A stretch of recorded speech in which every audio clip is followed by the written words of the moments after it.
Check your calendar right now. Look at how many hours are already claimed this week. 40, 45, maybe more if you count the emails after dinner. Now imagine a version of you with almost none of that. For over 300,000 years, every one of your ancestors lived without a single scheduled hour of work. No alarm clock, no boss, no shift to clock into. And yet they survived. They raised children. They passed down everything you are today. So what were they actually doing with all that time? In 1964, anthropologist Richard Lee spent months living with the Juhoansi, a hunter-gatherer people in the Dobe region of the Kalahari Desert in Botswana. He didn't guess. He tracked exactly how they spent their days, hour by hour. The number he found stunned him. Adults spent an average of about 15 to 19 hours a week finding food. Not 40, not 50, 15. The rest of their waking hours went to rest, conversation, tool repair, and simply sitting together. Does that sound like a species clinging to survival, or something closer to a part-time job? 2 years later, anthropologist Marshall Salins took Lee's numbers and built an argument that reshaped how anthropologists understood prehistory entirely. He called it the original affluent society. Not affluent because hunter-gatherers had more possessions. They had almost none. Affluent because they wanted little, and what they wanted, they could get quickly. For decades before that, the assumption had run the opposite way, that early humans lived one bad hunt away from starvation, working every waking hour just to stay alive. Salins argued the data said something closer to the reverse. A body that only needs a few hours of effort a day to eat isn't a body under constant threat. It's a body with time on its hands. That idea held up under further scrutiny. Decades later, anthropologist James Sussman spent years living among the Juhoansi himself, documenting the same pattern Lee had found generations earlier. Food gathering, in this environment, was efficient, predictable, rarely desperate. A skilled forager could meet their caloric needs for the day in a matter of hours, then simply stop. Not because the work was finished forever, because it was finished for today and today was enough.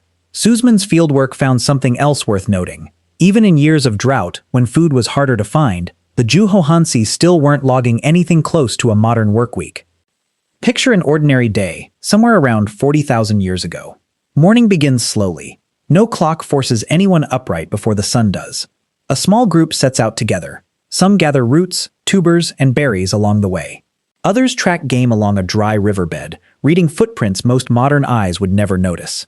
By early afternoon, most of the group's food needs for the day are already met. What happens next? Hours of rest in whatever shade is available. Tool repair. Storytelling passed down almost word for generations.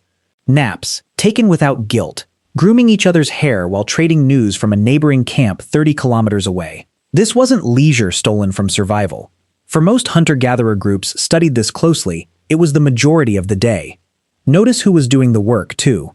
Lee's records showed that both men and women contributed to feeding the group, though often through different tasks. Gathering plant foods, which made up the bulk of daily calories, fell mostly to women, while hunting, a far less reliable source of food overall, fell mostly to men. Children weren't sent off to a separate building for 8 hours a day either. They stayed close, learning by watching, by imitating, by being handed small, real tasks, long before they were expected to manage a full day of foraging on their own. Elders weren't idle bystanders.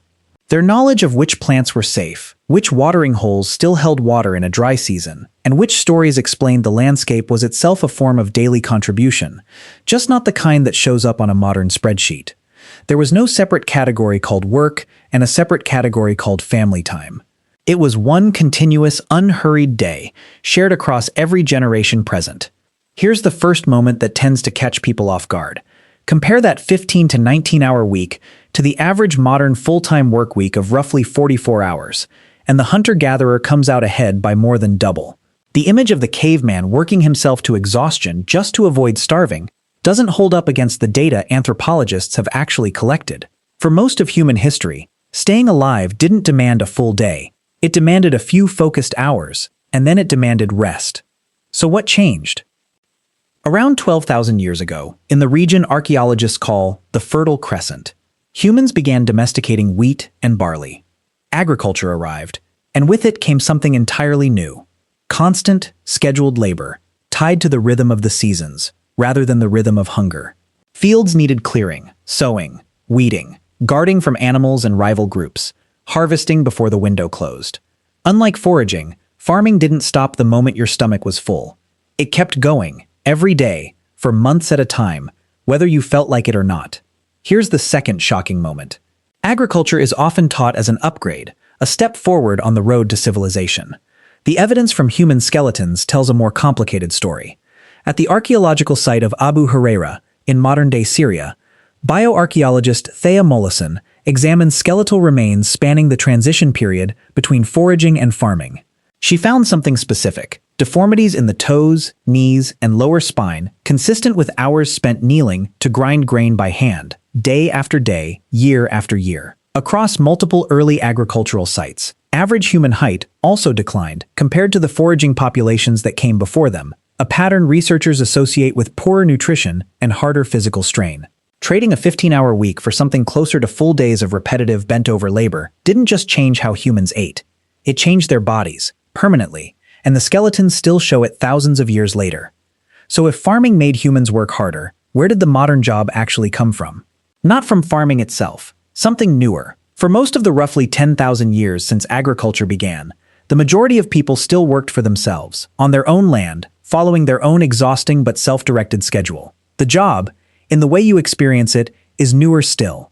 The factory system of the Industrial Revolution introduced something farming never had: a fixed clock, a fixed location, and a wage paid by the hour instead of by the harvest. By the early 1800s, factory shifts of 12 to 14 hours were common across parts of industrializing Britain, 6 days a week, for men, women, and children alike. In 1817, Welsh factory reformer Robert Owen proposed a slogan that sounded almost radical at the time: 8 hours labor, 8 hours recreation, 8 hours rest. It took over a century for that idea to become standard practice.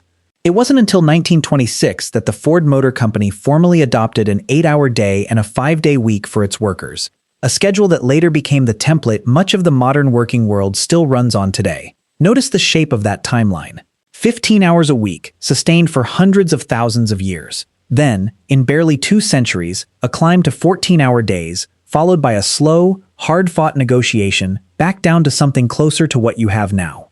Here's the third shocking moment. The 40-hour, 5-day work week you take for granted, the one already claiming half your calendar, is barely a century old. Compare that to the roughly 15 to 19-hour week Richard Lee documented among the Ju-Hoansi, a pattern anthropologists have since found echoed in hunter-gatherer groups on other continents entirely.